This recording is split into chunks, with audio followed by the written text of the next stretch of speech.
Kita teruskan pengajian kita di muka surat 8. Huraian mengikut bab.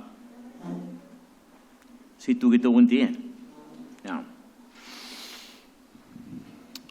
Tuan-tuan dan puan-puan yang rahmati Allah sekalian, ilmu ya satu perkara, kebijaksanaan perkara yang lain. Ya, ada dua tu. Ilmu satu perkara, kebijaksanaan perkara yang lain. Jadi kebijaksanaan itulah, daripada kebijaksanaan itulah maka wujudnya bab demi bab. Maksudnya dipisah-pisahkan. Ya. Maksudnya ilmu itu dilonggok begitu je. Tapi bila dipecahkan, ni bab apa, ya, ini bab lain, Mika ni. Mika udah masuk bab lain ni. Masuk bab lain. Jadi itu memisahkan antara bab dengan bab itu dipanggil kebijaksanaan. Ilmu banyak, ya, tapi memecahkannya, memisahkannya, mengikut babnya, itu suatu kebijaksanaan. Kita selalu sebut adanya knowledge dan adanya wisdom. Ya, adanya knowledge, adanya wisdom. Memanglah kita punya knowledge, Sayyidina Umar lah yang memulakan 20 rakaat. Itu knowledge kita. Apa wisdomnya?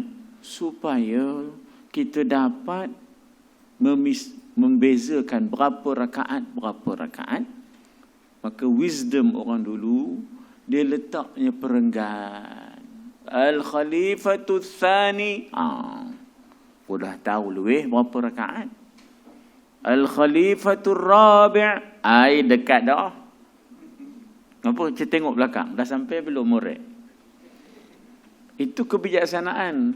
Meletakkan perenggan itu suatu kebijaksanaan. Kalau kita jumpa karangan, longgok kopi itu je, tak ada perenggan, kita tak nampak pecahan isinya.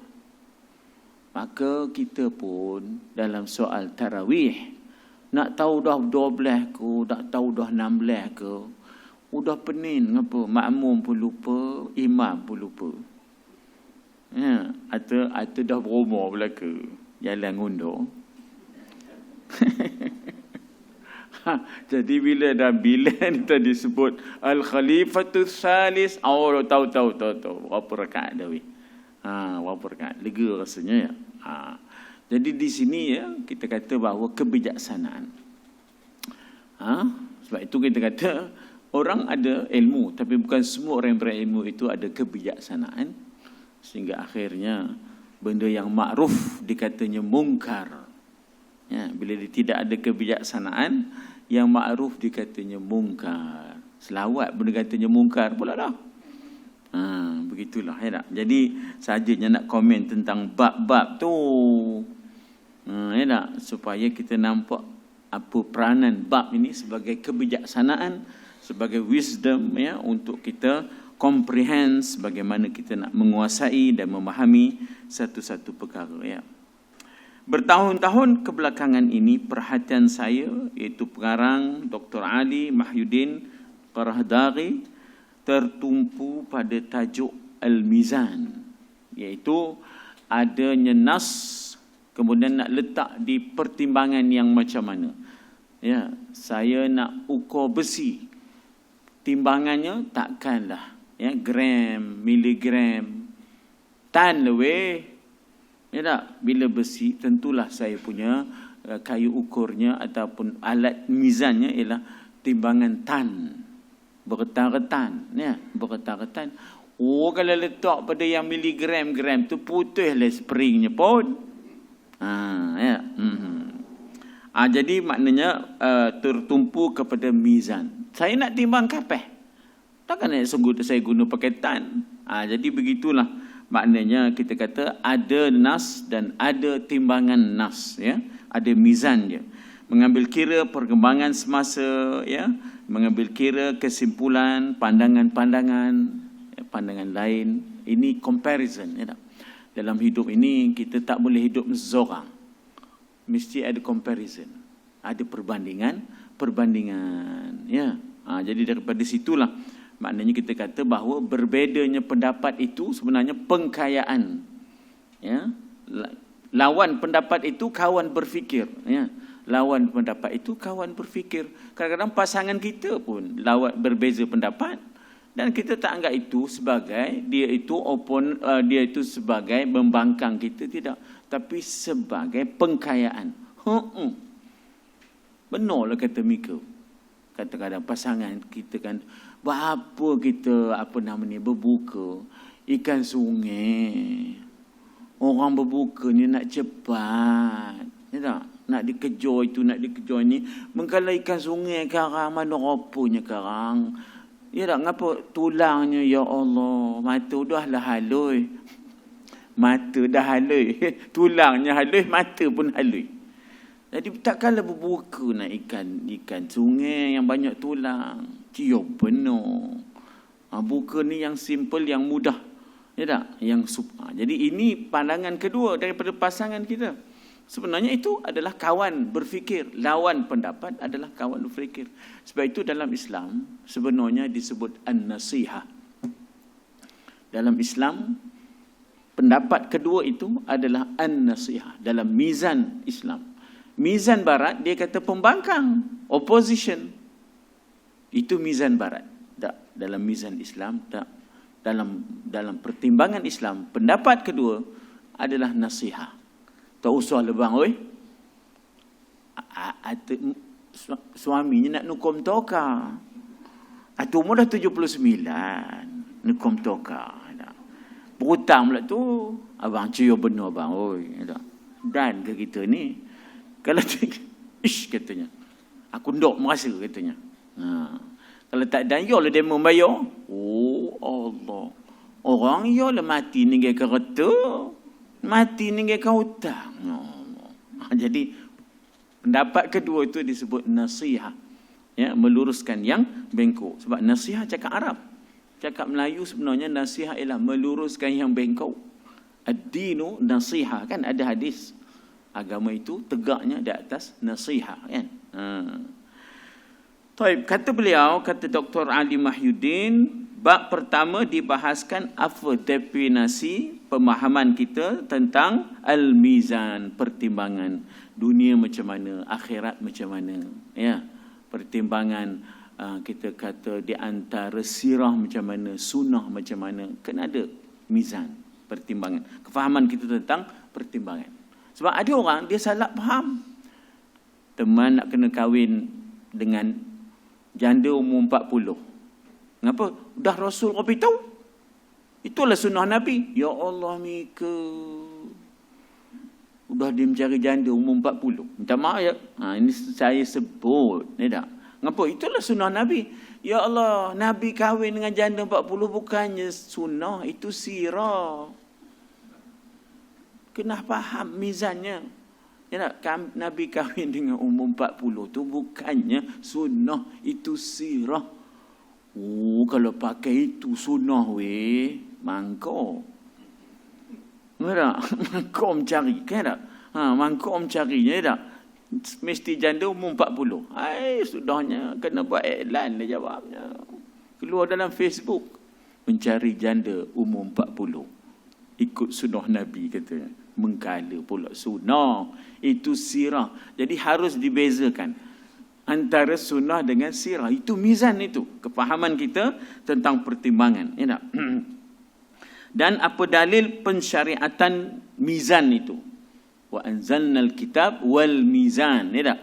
Kami turunkan kitab, kami juga turunkan mizan. Maknanya pertimbangan. Ya. Kedudukannya dalam ranking ilmu, cakapnya ranking ni sebenarnya tahap dan martabat lah, ya tak? Udah cakap putih dalam tu pula, ya tak? Kedudukan fiqhul mizan ini, pertimbangan ini, ya. Kan kita pun dah sebut di sini, Nabi bukankah satu soalan 3 jawapan.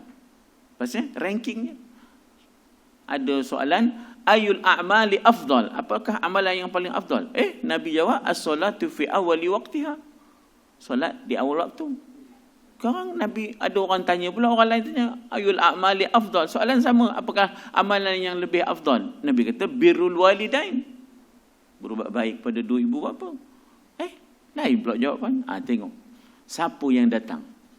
Kalau yang datang ni culeh bab semayang, as-salatu fi awali waqtiha. Kalau yang datang tu, semayang tak culeh. Tapi mak bapaknya dia biar je. Haram telipau ni dah, roti pau ni dah. Birrul walidain, kata Nabi. Berbuat baik kepada dua ibu bapa. Soalan yang sama, ayul a'mali afdal. Tiba-tiba Nabi jawab, al-jihad fi sabilillah. Pasal dia mak bapaknya dia jaga, semayang dia jaga. Udah culeh pula bab jihad. Ni tak? Apa tak dipedulinya? Jihad harta benda tak dipedulinya. Jihad nyawa pun tak dipedulinya. Dikira dia je. Dikira hablum minallah je. Ya, tak ada hablum minan nas. Serta sejauh mana status baharu ilmu fiqhul mizan ini, sama ada ia sudah wujud sejak zaman salaf. Jawapannya sudah wujud. Sebab itu pertimbangan-pertimbangan yang berbeza dilakukan ya di antara maknanya sahabat. Saya ambil contoh mudahlah. Pertimbangan Sayyidina Osman untuk meletakkan noktah dan barih. Tak ada zaman Abu Bakar, tak ada zaman Umar, tak ada. Tak ada zaman Rasulullah, tak ada berbaris, tak ada bertitik. Qurannya weh. Kalau Mika nak balik zaman Rasulullah, itu membagi Qurannya Robi tu. Cuma Mika baca. Dapat tiada, dia jawab. Dapat tiada. Mana apa nak bacanya? Jadi pertimbangan Sayyidina Osman, ya tak, melihat bahawa oleh kerana ajnabi, ya tak, orang asing, ya, ajami sudah masuk Islam. Parsi, Turki masuk Islam. Udah dengarnya baca apa tak kira, popok lerak, ya. Bacanya tak apa-apa, ikut Parsi, ikut Turki. Atau benda tak baris, tak ada bertitik. Itulah makanya Sayyidina Osman dah sebagai pelopor kepada rasam Osmani itu, letak titik, letak apa. Sebab ini penting ni, sebab apa kadang-kadang orang lereh sangat menjatuhkan hukum bid'ah sahaja. Dia ingat apa main-main ke bid'ah ni? Neraka weh. Takkan sebab taruh titik, taruh baris masuk neraka, ngelin lah pun. Ya tak? Mika ngapa masuk? Teman bunuh orang. Mika teman merompak. Mika teman zina. Mika teman naruh titik dengan baris kita. Apa sih masuk neraka pasal naruh titik dengan baris? Jadi dia melerah benar nak bid'ah kau. Dia tak faham mizan, ya tak? Dia tak faham mizan. Jadi sebenarnya di zaman salafus salih sudah pun ada pertimbangan-pertimbangan, ya.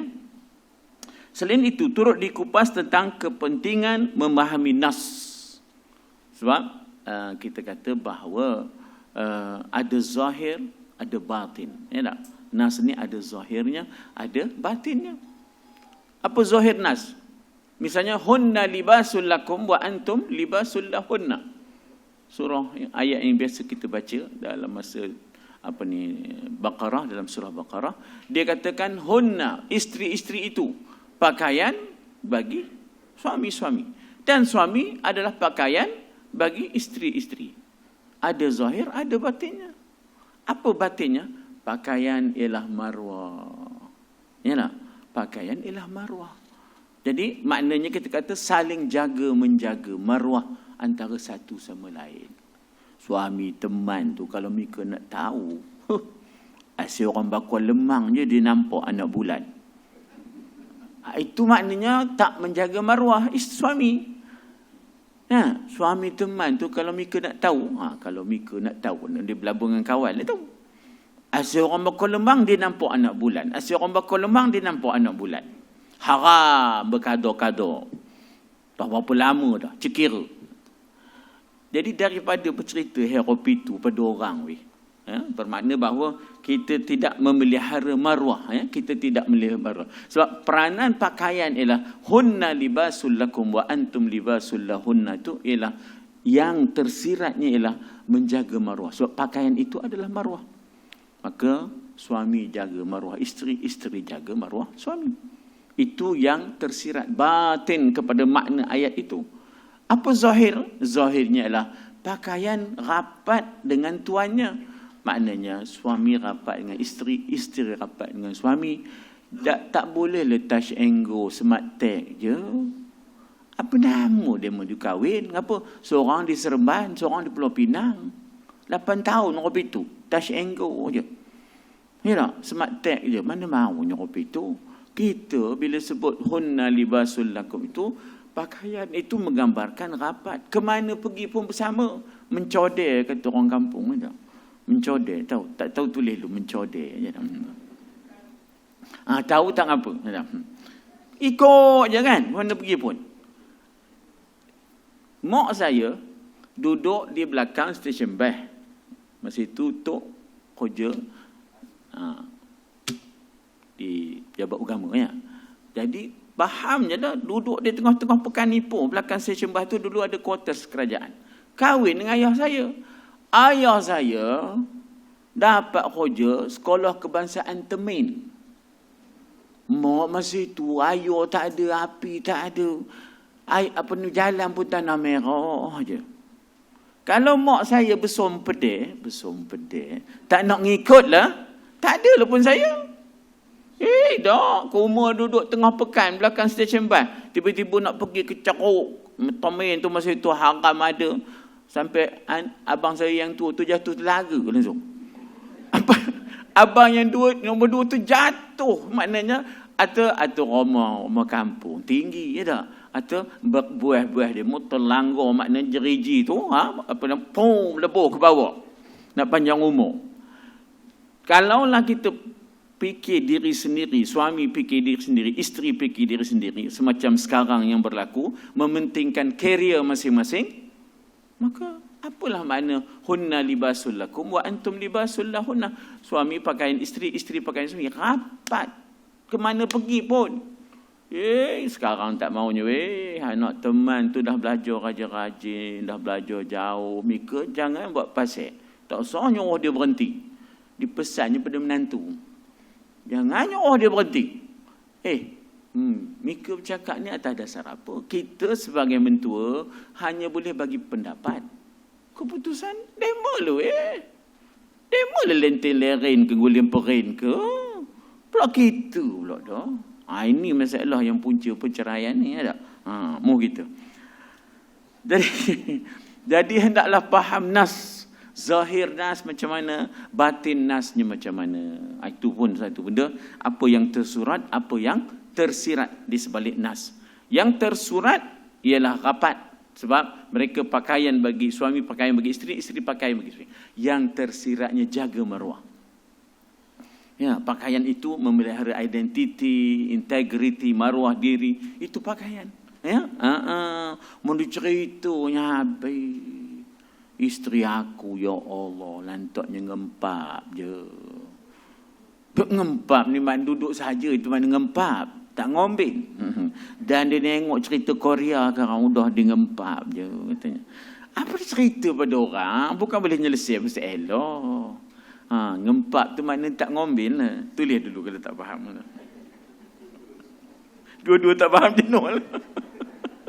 Macam dua tak faham. Kena cari kamus Perak. Jadi kita buat 2 pelajaran. Satu fiqhul mizan, satu lagi fiqhul Perak. Katanya apa di sini bahawa sejauh mana pentingnya ilmu kepada mufti dan mujtahid, ya. Sebab apa? Itu substance, ya. Dia kena beza di antara forms dengan substance, ya. Forms ni boleh berubah. Luaran ni boleh berubah. Ya, apa? Pakaian kita dah tak sama dah rupanya, ya tak? Tapi substance-nya kenapa? Tutup aurat. Ilmunya ialah menutup aurat. Nak pakai kot tiba-tiba heboh. Apa? Masjid Meru ada khatibnya pakai kot, berkhutbah pakai kot. Dalam Islam tak ada apa masalahnya. Kalau dia pakai kot tak berseluar, itu tak boleh.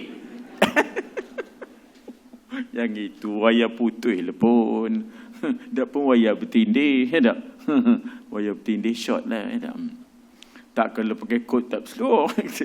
Ada pun dia pakai kot, ya, maknanya sempurna tutup auratnya, silakan, tak ada apa. Sebab itu forms, ya, itu adalah luaran. Yang penting substance-nya Ya tak? Substance dia ialah dia menjaga rukun-rukun khutbah, isi khutbah, ya, dan dia menutup aurat. Jadi ilmu mesti ada. Kadang-kadang kalau tak ada ilmu, ini bermasalah. Ya tak?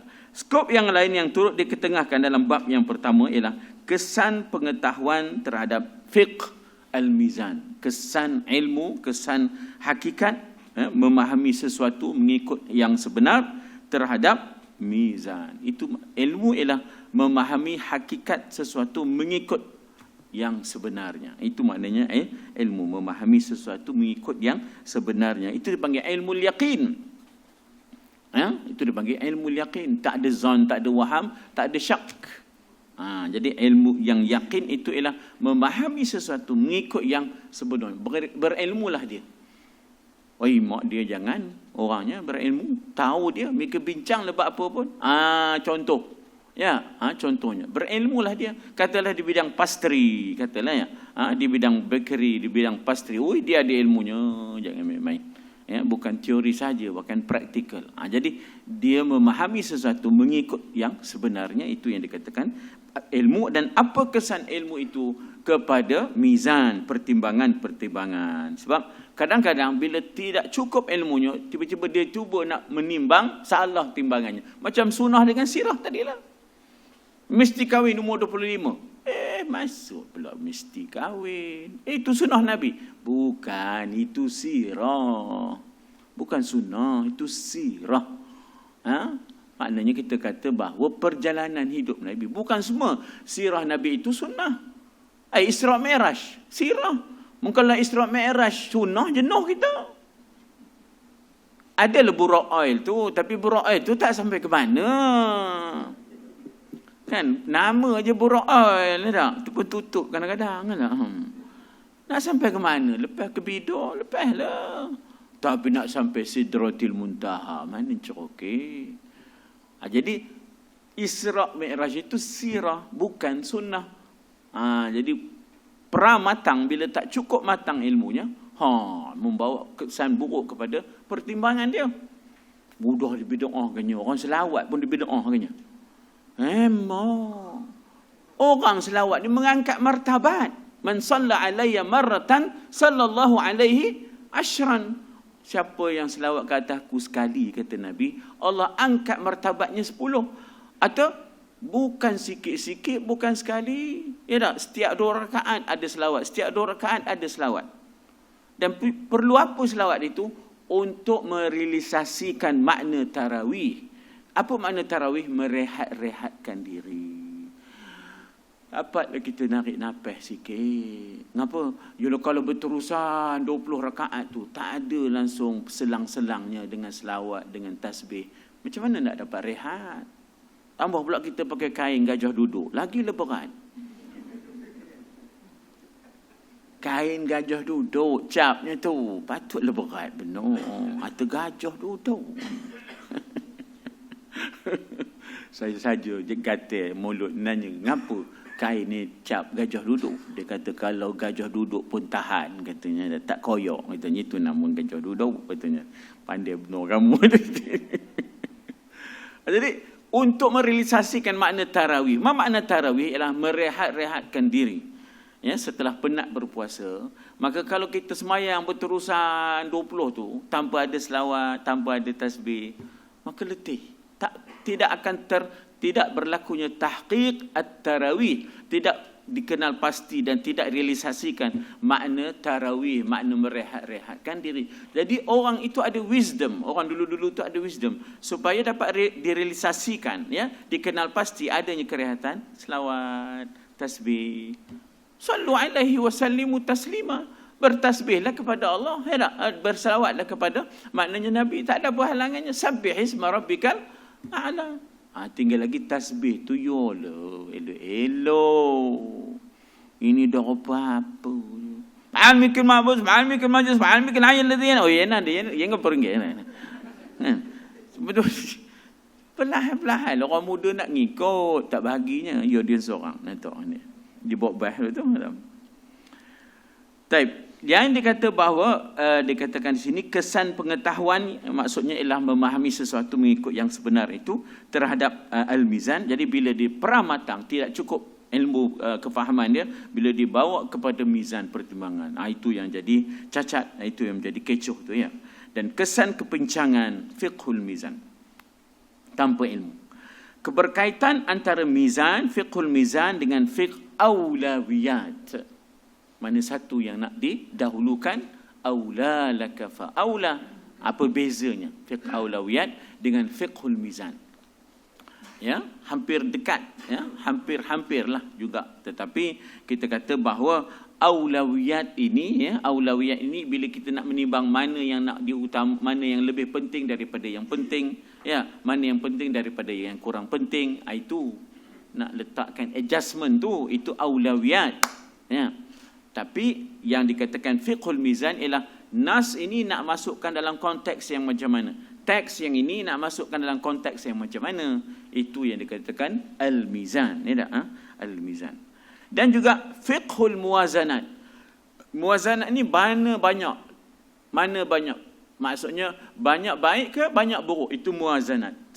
Ya, banyak baik ke banyak buruk? Maknanya motor-motor untuk pelajar-pelajar sekolah menengah, banyak baik ke banyak buruk? Misalnya. Ataupun tab untuk budak-budak sekolah rendah, banyak baik ke banyak buruk ke? Itu dipanggil muwazanat. Itu dipanggil muwazanah, untuk kita melihat mana lebih baik, mana lebih banyak, mana lebih baik, mana lebih buruk. Ya. Wazan lah, muwazanat itu ialah wazan. Hubungannya dengan maqasid. Maqasid ni ialah matlamat, objektif, maksud. Dia kalau satu maksud, kalau banyak maqasid. Kan kita selalu wirid kita, di antara wirid kita itu maksud la ilaha illallah. Jadi maksud itu ialah maqasid.